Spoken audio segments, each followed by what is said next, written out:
দেখুন, মানুষ যখন অপরাধের চেয়ে তদন্ত নিয়ে বেশি আলোচনা করতে শুরু করে তখন কি বুঝতে পারে বলুন তো? আপনারা কি বোঝেন? মানুষ কিন্তু অপরাধটা ছেড়ে দিয়ে অপরাধের তদন্ত নিয়ে বেশি আলোচনা করছেন। কেন করছেন? কেননা সমস্যাটা আরও গভীরে রয়েছে।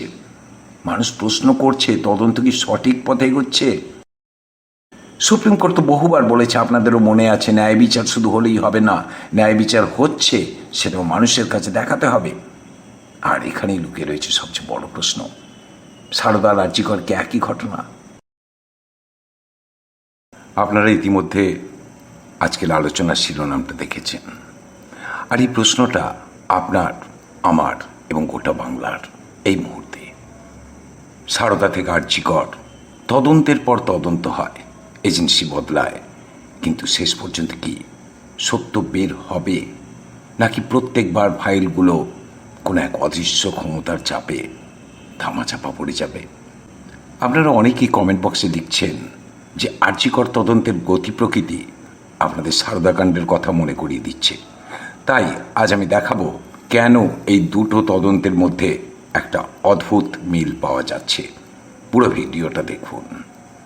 আর আমি তারক ঘোষ, আপনারা দেখছেন ভয়েস 9 বাংলা। প্রশ্নটা শুধু আরজিকর নিয়ে নয়, প্রশ্নটা শুধু সারদা নিয়েও নয়, প্রশ্নটা হলো বাংলায় যখনই কোনো বড় কেলেঙ্কারি, বড় দুর্নীতি বা চাঞ্চল্যকর অপরাধ সামনে আসে তখন কেন তদন্তের প্রথম কয়েক ঘন্টা বা প্রথম কয়েকটা দিন নিয়ে সবচেয়ে বেশি বিতর্ক তৈরি হয়? বলতে পারবেন কেন বারবার অভিযোগ ওঠে তথ্য হারিয়ে যাওয়ার?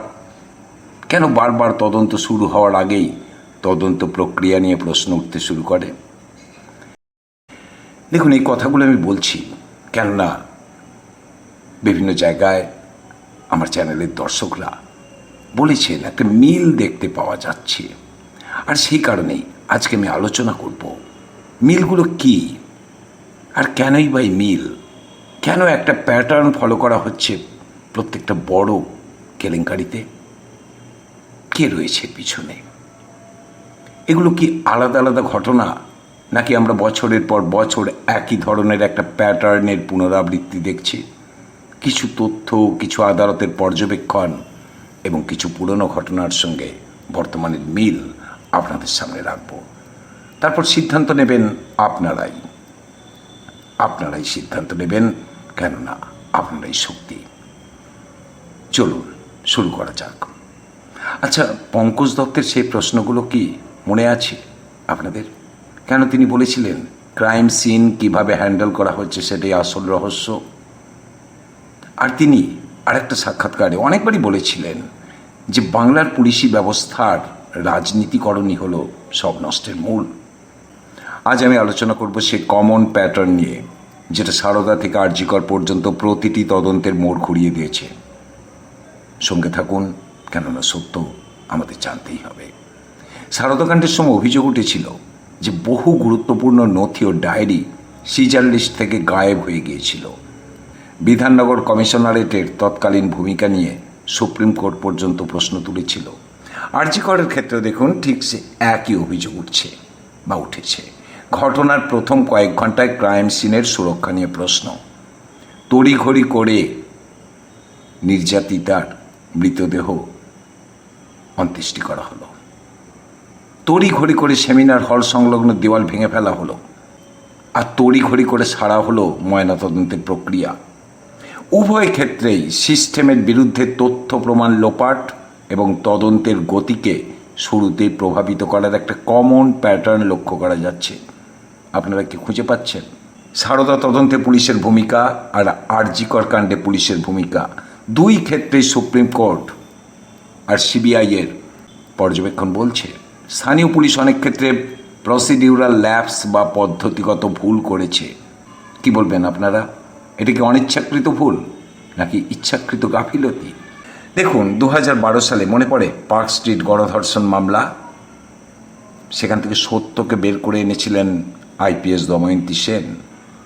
আর সেই জন্যই তাকে ডিডি থেকে সরিয়ে পুলিশ ট্রেনিং স্কুলে বদলি করা হয়েছিল।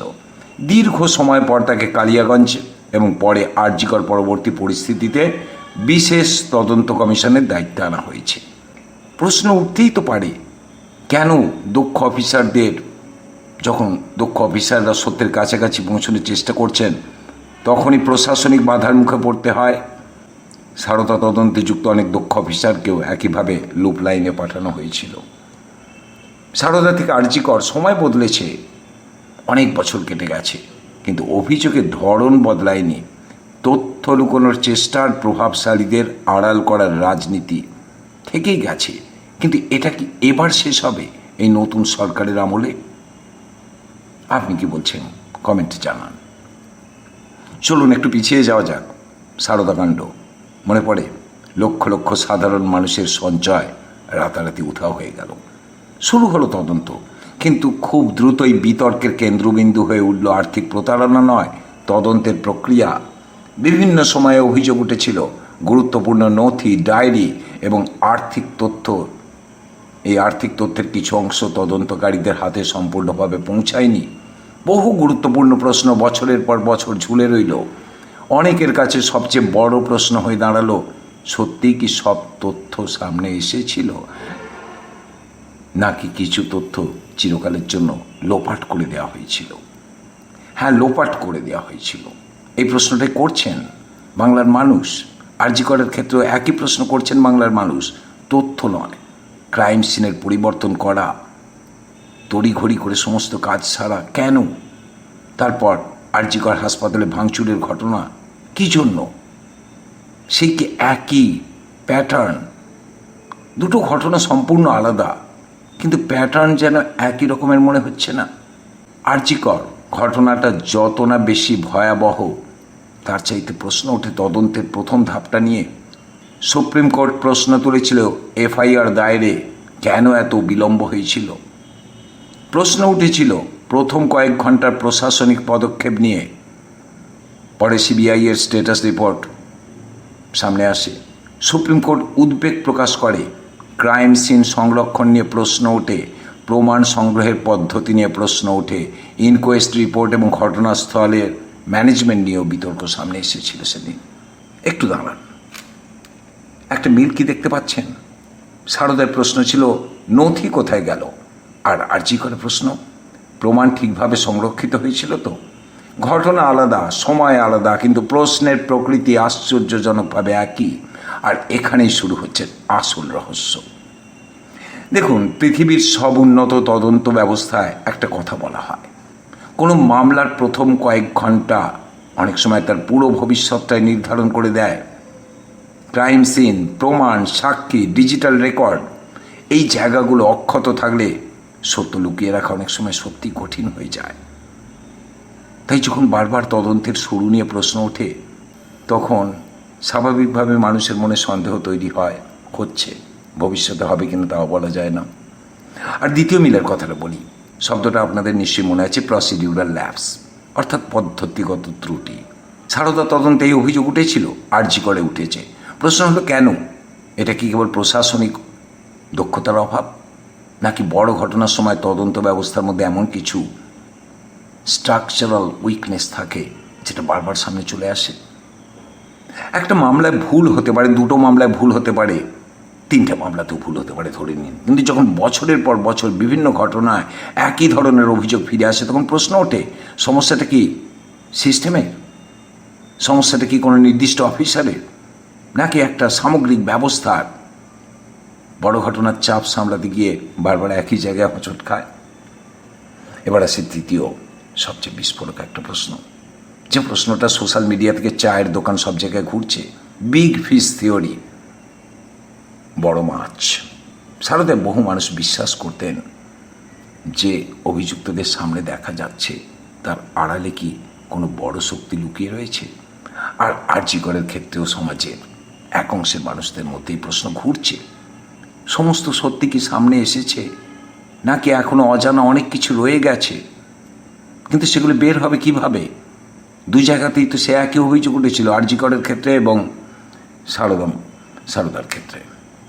একটা বিষয় পরিষ্কার করে দেওয়া জরুরি মনে করছি, এই প্রশ্নগুলোর উত্তর আদালত এবং তদন্তকারী সংস্থাই দেবে, আমি দেব না।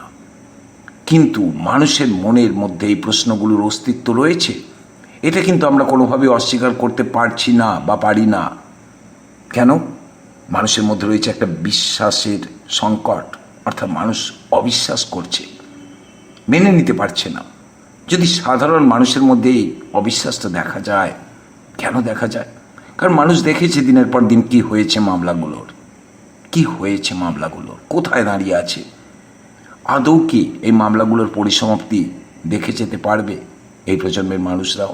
এটাই সবচেয়ে বড় প্রশ্ন। দেখুন, মানুষ যখন অপরাধের চেয়ে তদন্ত নিয়ে বেশি আলোচনা করতে শুরু করে, তখন কি বুঝতে পারে বলুন তো? আপনারা কি বোঝেন?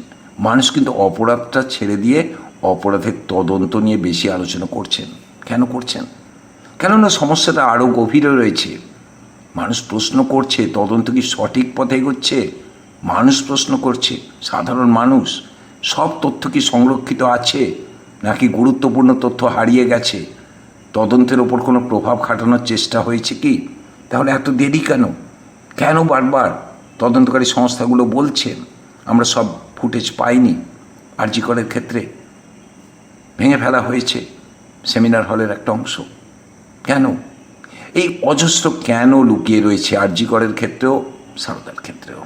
কিন্তু দেখুন, মিল একটা রয়েছে। দুই ক্ষেত্রেই শেষ পর্যন্ত সাধারণ মানুষ আদালতের দিকে তাকিয়ে থেকেছে। সাধারণ মানুষ সারদায় যে টাকা লগ্নি করেছিল, সেই টাকাগুলো ফেরত পেতে চেয়েছিল।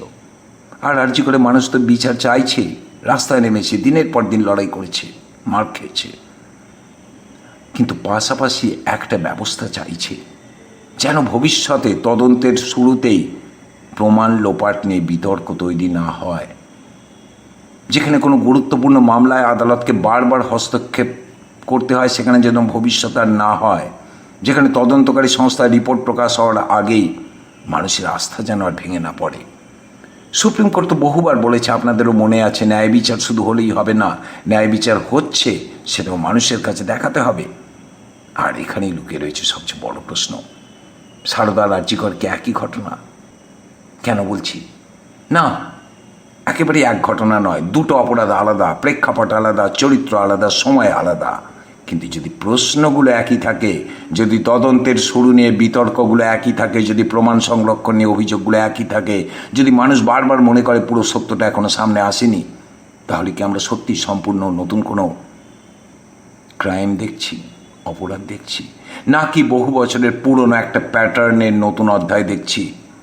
আপনার কি মনে হয়, এগুলো কি শুধু প্রশাসনিক ব্যর্থতা, নাকি বাংলার তদন্ত ব্যবস্থার মধ্যে বহুদিনের পুরনো কোনো কাঠামোগত সমস্যা লুকিয়ে রয়েছে? কমেন্টে আপনার মতামত জানান। দেখতে থাকুন ভয়েস 9 বাংলা।